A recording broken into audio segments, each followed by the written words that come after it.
Any art form అందరికీ నచ్చాలన్న rule లేదు. అందులో ఈ సినిమా కూడా ఒకటి. ఆ సినిమా పేరే స్టార్. కెవిన్ యాక్ట్ చేసిన ఈ సినిమా మే 10th రిలీజ్ అయ్యి రీసెంట్ అమెజాన్ ప్రైమ్ లోకి వచ్చింది. సో ఎప్పుడు నా ఫ్రెండ్ కి నాకు ఒక కన్వర్జేషన్ అనేది ఉండేది, సినిమాలో సినిమా తీస్తే ఎవరు చూడరు, పెద్దగా ఆడియన్స్ అనే వాళ్ళు లైక్ చేయరు అని. ఎందుకంటే మనం యాజ్ ఏ హ్యూమన్ బీయింగ్ మన రియల్ లైఫ్ లో జరుగుతున్న చాలా సిచ్యువేషన్స్ నుంచి ఓవర్కమ్ అవుదాం, ఒక ఎంటర్టైన్మెంట్ అవుదాం అనే ఒక సినిమాకి వెళ్దాం. అదే ఆ సినిమాలోనే ఒక సినిమా ఎలా తీయాలి, లేదంటే ఒక ఆస్పైరింగ్ డైరెక్టర్ కథ చెప్పిన, ఒక ఆస్పైరింగ్ హీరో స్టోరీ చెప్పిన చూసే ఆడియన్స్ కి అంత ఇంట్రెస్టింగ్ అనిపించదు. కొంతమందికి మాత్రమే. ఆ కొంతమంది ఎవరంటే ఆస్పైరింగ్ ఫిల్మ్ మేకర్స్ అవ్వచ్చు, లైఫ్ లో ఏదైనా అచీవ్ చేద్దాం అనుకున్న పర్సన్స్ కావచ్చు. సో ఈ సినిమాలో వచ్చేసరికి స్టార్. ఈ సినిమా కథ ఏంటి అని అంటే, ఒక నార్మల్ మిడిల్ క్లాస్ లో ఉంటున్న ఒక కుర్రోడు హీరో ఎలా అవుదాం అనుకున్నాడు. హీరో మీన్స్ స్టార్, ఒక స్టార్ గా ఎలా అయ్యాడు.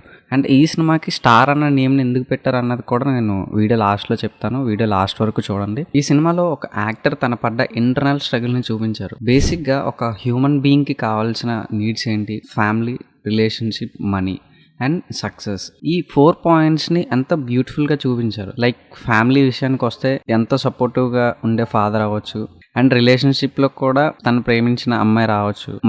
మనీ లేక ఒక పర్సన్ ఎంత స్ట్రగుల్ అయ్యాడు ప్రజెంట్ ఉన్న సొసైటీలో, అండ్ కావాల్సిన బేసిక్ నీడ్స్ కోసం తనకు నచ్చిన జాబ్ని ఎలా చేసి ఎలా అచీవ్ అయ్యాడు. ఇవన్నీ థింగ్స్ని చాలా బ్యూటిఫుల్గా చూపిస్తూ అట్ ద సేమ్ టైం తను అనుకుంటున్న పని అండ్ తను అనుకుంటున్న యాక్టర్ ఎలా అయ్యాడు అన్నది ఈ సినిమాలో బ్యూటిఫుల్ గా చూపించారు. ఈ సినిమాలో మెయిన్ గా చెప్పేది ఏంటంటే, so much of melodrama అనేది ఉంటుంది. Melodrama means there is no high scenes కానీ అండ్ లో కానీ, stick to the story timeline. ఈ స్టోరీ అంతా maximum 80s, 90s and early 2000s లో జరుగుతూ ఉంటది. సో ఆ సిచ్యువేషన్ తగ్గట్టు ఉన్న సీన్స్ ని మనం చూస్తున్నప్పుడు ఇవన్నీ చాలా సినిమాల్లో చూసిన సీన్స్ అని ఉండొచ్చు, కానీ ఈ సీన్స్ ని అంత బ్యూటిఫుల్ గా చెప్పారు అని అంటే, at the same time production design అవ్వచ్చు, art department and camera and actors performance, everything కూడా చాలా బాగుంటుంది. ఒక యాక్టర్ అంటే ఒక ఆస్పైరింగ్ పర్సన్, ఒక aspiring actor, any kind film కి సంబంధించిన పర్సన్ చూస్తే ఈ సినిమాని డెఫినెట్ గా రిలేట్ అవుతారు. ఈ సినిమా క్లైమాక్స్ లో వచ్చే